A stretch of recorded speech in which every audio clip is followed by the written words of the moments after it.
Assalamualaikum warahmatullahi wabarakatuh. Thanks for coming in this channel Naili Hamid TV. For today, I will share you all. It's about introduction to TOEFL PBT. But the first one is, what is TOEFL? Who is it for? And what is TOEFL for? Ya, nanti saya akan sharing tentang hal yang paling mendasar, atau mungkin ada teman-teman yang baru mengenal apa itu TOEFL. Maka di sini nanti saya akan share tentang TOEFL. Ya. What is TOEFL? Jadi apa itu sebenarnya TOEFL? TOEFL is Test of English as a Foreign Language. Jadi stand for TO gitu ya, TOEFL.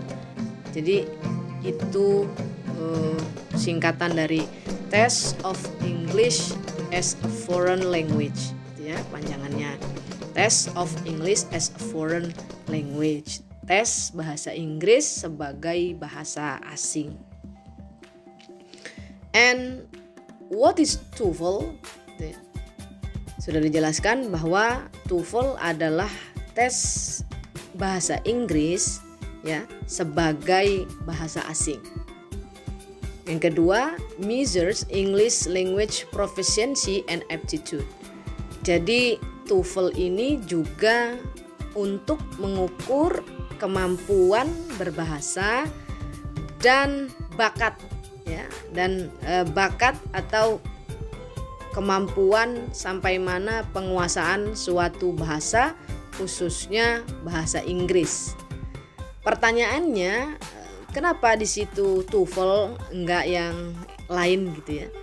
Ya karena di sini bahasa Inggris, artinya dalam skop Indonesia, bahasa Inggris masih ya dianggap sebagai bahasa asing, di mana bahasa asing itu tidak digunakan dalam kehidupan sehari-hari.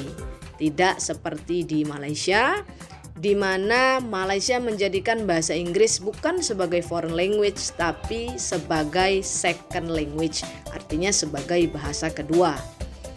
Nah, TOEFL ini diperlukan juga selain untuk mengukur kemampuan berbahasa, juga mengukur juga untuk pemenuhan ya, college or university admission requirement, untuk syarat-syarat tertentu di universitas. Misalnya bisa saja harus lulus TOEFL agar bisa mengikuti skripsi, atau bisa juga harus lulus TOEFL jika ingin pergi ke luar negeri, atau harus lulus TOEFL jika ingin melanjutkan S2 dan lain sebagainya. Gitu ya. Jadi ini merupakan suatu tes yang standar gitu ya. Standar digunakan di kampus-kampus dan untuk keperluan abroad, luar negeri lainnya. Nah, lantas siapa sih sebenarnya kreatornya gitu ya? The official test creator is the ETS.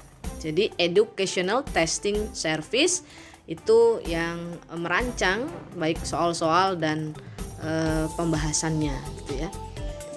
Meskipun dalam tes tidak disiapkan, tidak diberitahu pembahasannya, tapi kita jika sebagai pendidik ya sudah harus tahu bagaimana jawaban gitu ya, atau pembahasan dari soal-soal TOEFL yang telah dibuat oleh ETS. Nah, mostly required to non-native English speaker. Nah, ini sudah saya jelaskan bahwa TOEFL itu digunakan untuk non-native English speaker. Artinya untuk teman-teman yang memang pada dasarnya menggunakan bahasa L1, L2-nya menggunakan bahasa Inggris, maka maksudnya dia memang dari lahir gitu ya, dari memang sudah menggunakan bahasa Inggris atau mother tongue-nya menggunakan bahasa Inggris, maka dia tidak menggunakan tes TOEFL gitu ya.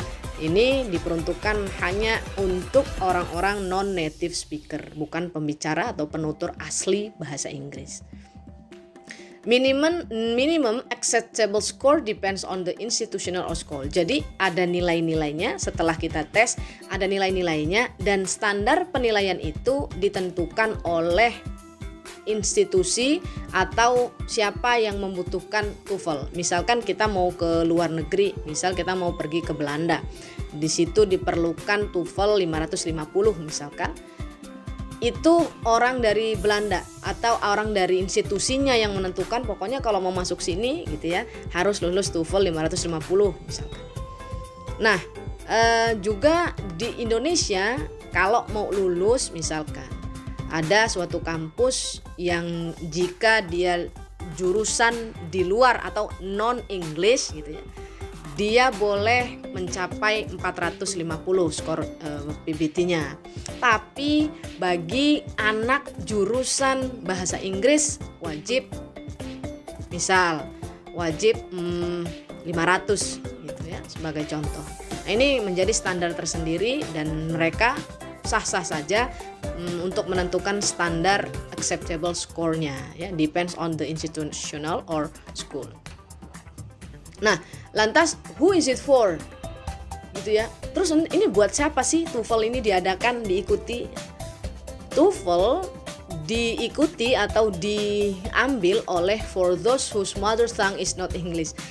Bagi dia yang mother tongue-nya bukan bahasa Inggris. Mother tongue itu bahasa ibu.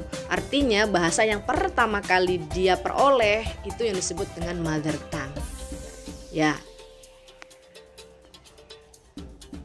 Nah, sudah dijelaskan di awal measures English language proficiency and aptitude. Ya, ini buat apa sebenarnya TOEFL itu? Jadi TOEFL untuk mengukur kemampuan berbahasa, gitu ya, untuk kemampuan berbahasa kita. And college or university admission requirement, untuk pemenuhan persyaratan di sebuah universitas atau persyaratan yang lain. Misalkan dia mau mengajukan beasiswa, mau pergi ke luar negeri gitu ya. Biasanya dari kampus atau institusi dia punya yang namanya standar lulus TOEFL.